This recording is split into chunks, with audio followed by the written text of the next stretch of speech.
Hunter Biden paid for this woman to do this with him, to travel across state lines from California to Washington, D.C.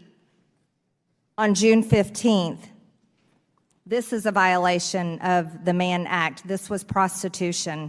So when Hunter Biden paid for this woman to do this with him, to travel across state lines from California to Washington, D.C.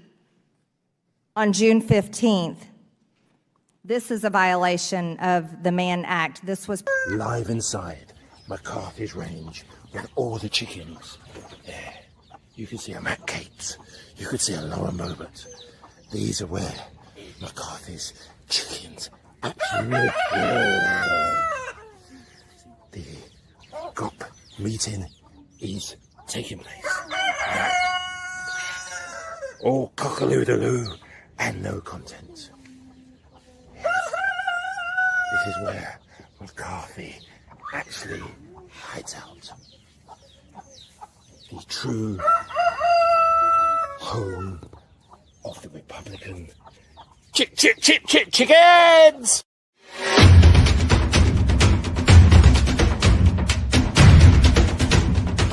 Thank you so much for the work that you do.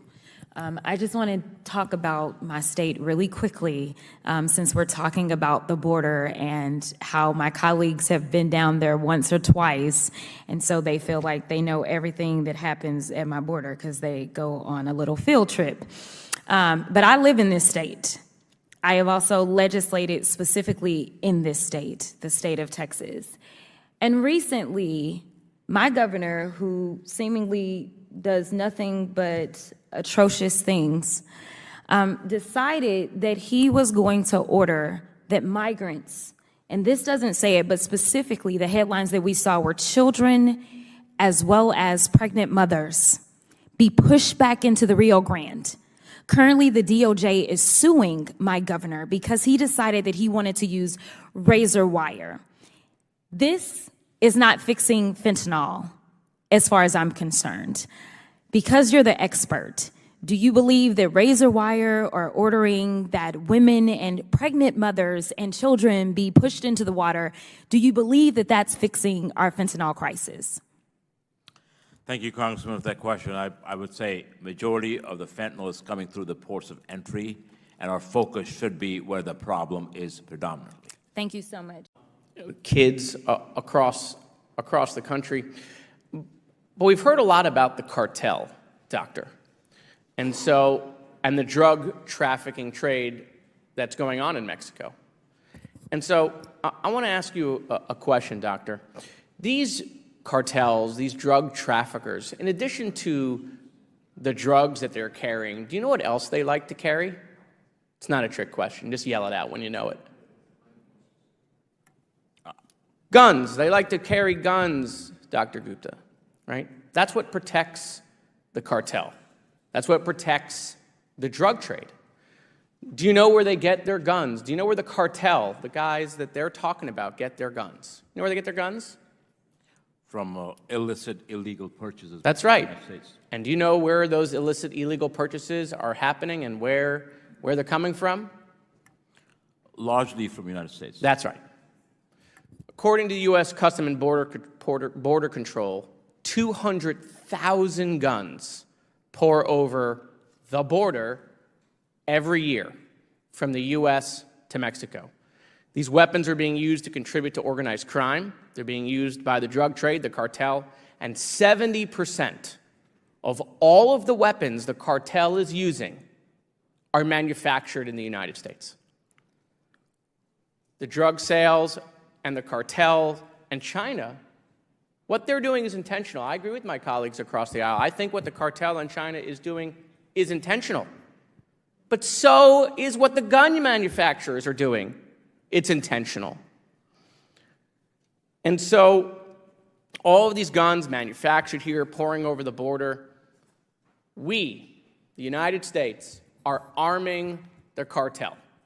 We, the United States, are allowing the cartel to protect the illicit drug trade by allowing guns manufactured here to pour over the border. My colleagues across the aisle are very concerned about things coming in, but they have no concern about weapons going out. And so you try to stop fentanyl from coming into the United States, right? Correct. And in fact, we have seen some statistics recently that my colleagues on the other side of the aisle have touted that there has been more success by this administration in seizing fentanyl coming into the United States. Is that right? Yes, Congressman. Well, I guess I'm a little troubled by tweets such as this from hold it up, please, a colleague of mine from New York who criticizes President Biden because during his administration, more than 34,000 pounds of deadly fentanyl has been seized at the southern border. That means that it did not come into our communities, right? Yes, Congressman, if the assertion is we should let all of this come in and kill Americans, I will disagree with that every single day and every single minute. Right. We're trying to stop the fentanyl from coming in. And Join us. I'm just going to ask one simple question. How many times can you ask the same question? Now, you think that may sound a little bit convoluted. The Republican Party have been asking Merrick Garland the same question for just almost since President Biden first took office. Again and again and again. And that is this perception that they have, that they perceive that the media world has it in for them. Social media has it in for them. And it's all Merrick Garland's fault. It goes back to the days of when Fox News had nothing better to do than invent the deep state. That's what's going on. That is what government, your money, time is being taken up and spent with, and it's sheer nonsense. I mean, Merrick Garland, once again, the DOJ is being grilled by Jim Jordan and co. I haven't seen or learnt anything different. Merrick Garland is still there, sterling performance, answering excuse me, every single question posed, and you're thinking it's just deja vu. Rewind everything that's already been said, everything that's already been heard. Not like they're looking for any progression. It's, could we do this? Let's get some clips, we'll put them on Fox News, and those that believe all of the conspiracy theories, all of the nonsense will think, yes, we got it, we got something, we have Merrick Garland, look, this is what we said. It's almost like they're not interested in what Merrick Garland has to say. They're not interested in Merrick Garland's answer. It's just, can they say something that the question will be almost forgotten? Because they'll turn up on Fox News, their face will be there, they'll show a clip of them asking the question, and they'll cut away from Merrick Garland's answer. And this will go on and on and again. This won't be the last hearing. It will not. Again, what has been achieved? Nothing. This guy, Jim Jordan, follow him. Yes, my finger's following you, Jim. Tell me one thing, yeah? There's nothing you can say. Achieved nothing. Well done, Jim. Mr. Attorney General, my colleague just said that you should be held in contempt of Congress, and that is quite rich, because the guy who's leaving the hearing room right now, Mr. Jordan, is about 500 days into evading his subpoena, about 500 days.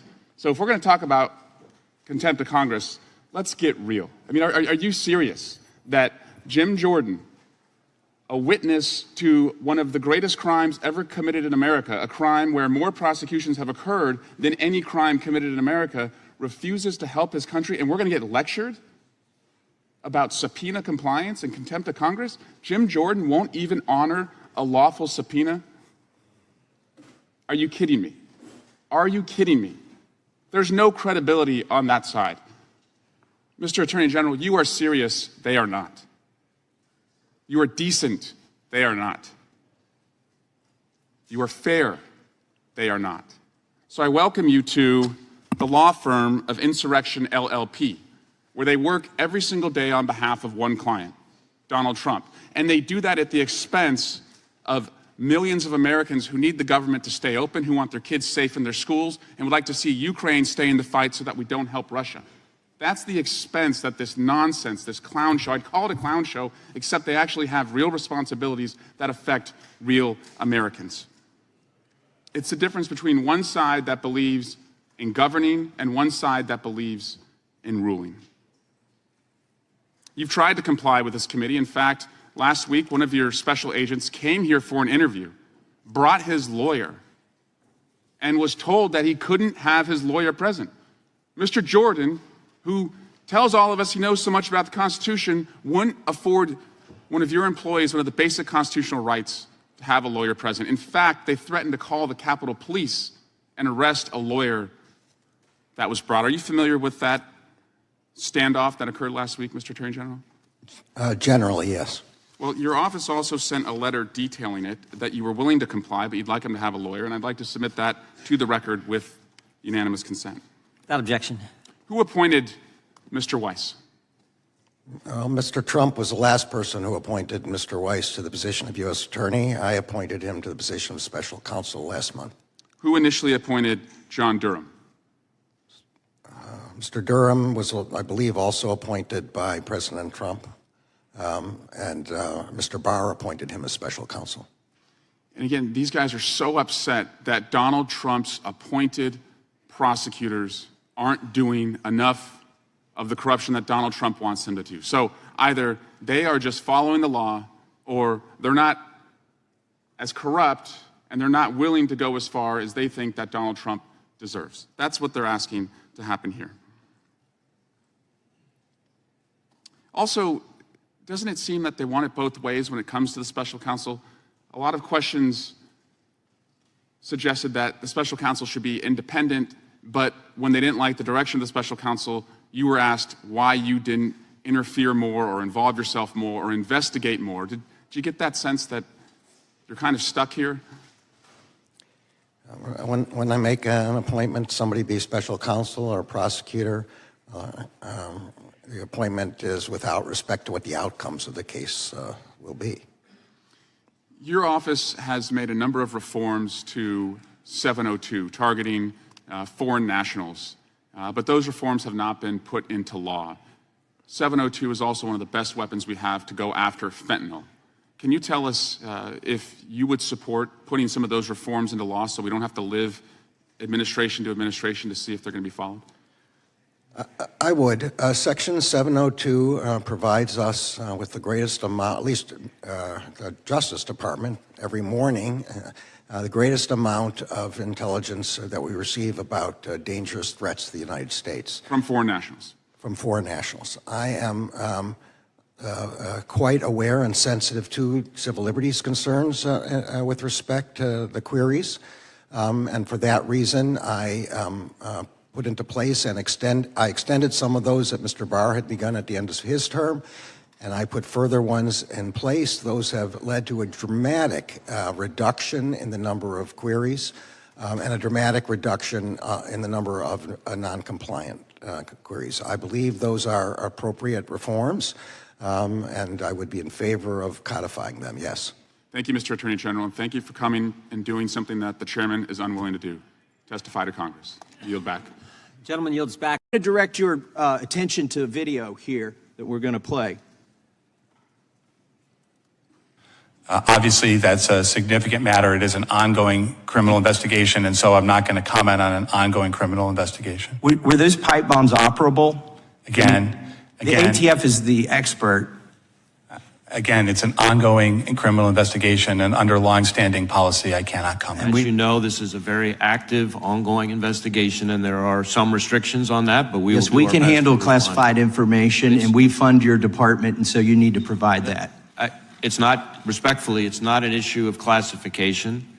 It's an issue of commenting on ongoing criminal investigations, which is something that by long-standing department policy we are restricted in doing. And in fact, the last administration actually strengthened those policies partly That's because— not our policy, though, and we fund you, so let's move on. Do you know how— Did. So I'm not going to violate this norm of the rule of law. I'm not going to comment on an investigation that's ongoing. Peter, Peter Navarro was indicted for contempt of Congress. Aren't you, in fact, in contempt of Congress when you give us this answer? This is an answer that's appropriate at a press conference. It's not an answer that's appropriate when we are asking questions. We are the committee that is responsible for your creation, for your existence of your department. You cannot continue to give us these answers. Aren't you, in fact, in contempt of Congress when you refuse to answer? Congressman, I have the greatest respect for Congress. I also have the greatest respect for the Constitution and laws of the United States. The protection of pending investigations and ongoing investigations, as I briefly discussed in another dialogue a few moments ago, goes back to the separation of powers, which gives to the executive branch the sole authority to conduct prosecutions. It's a requirement of due process and respect for those who are under investigation, the protection of their civil rights. Well, with all due respect to that, Iran-Contra was an ongoing investigation, and that didn't stop Congress from getting the answers. And you're getting in the way of our constitutional duty. You're citing the Constitution. I'm going to cite it. It's our constitutional duty to do oversight. Now, in that video, that was your answer to a question to me 2 years ago, when I said how many agents or assets of the government were present on January 5th and January 6th and agitating in the crowd to go into the Capitol, and how many went into the Capitol. Can you answer that now? I don't know the answer to that question. Oh, last time, you don't know how many there were, or there were none? I don't know the answer to either of those questions. If there were any, I don't know how many. I don't know whether there are any. I think you may have just perjured yourself that you don't know that there were any. You want to say that again, that you don't know that there were any? I have no personal knowledge of this matter. I think what I said the last time. You've had 2 years to find out.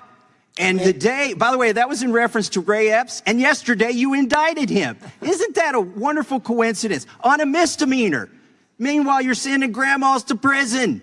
You're putting people away for 20 years for merely filming. Some people weren't even there yet. You've got the guy on video who's saying go into the Capitol. He's directing people to the Capitol before the speech ends. He's at the site of the first breach. You've got all the goods on him, 10 videos, and it's an indictment for a misdemeanor? The American public isn't buying it. I yield the balance of my time to Chairman Jordan. May I answer the question? I'm going to ask you one now. We'll let the gentleman. Yeah. Go ahead, but in discovery, in the cases that were filed with respect to January 6, the Justice Department prosecutors provided whatever information they had about the question that you're asking. With respect to Mr. Epps, the FBI has said that he was not an employee or informant of the FBI. Mr. Epps has been charged, and there's a proceeding, I believe, going on today on that subject. the charge is a joke. I yield to the Chairman. The time the gentleman has expired. The chair recognizes the gentleman from California. Mr. Attorney